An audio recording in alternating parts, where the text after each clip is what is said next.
Hi everyone, in front of me I've got Nokia 105 and let me share with you how to change the ringtone on this device.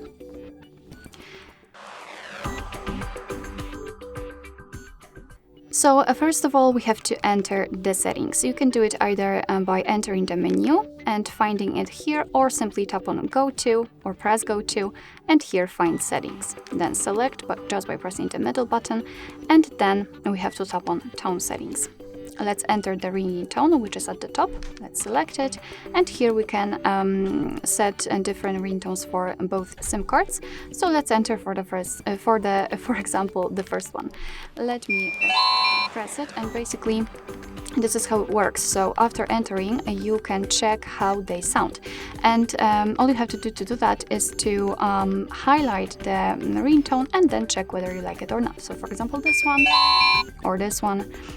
And because it is quite loud, I will just explain what to do. Whenever you like the ringtone, simply mark it and tap on or press OK.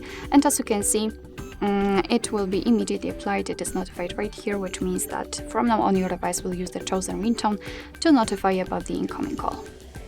Alright, so that will be all. Thank you so much for watching. I hope that this video was helpful, and if it was, please hit the subscribe button and leave the thumbs up.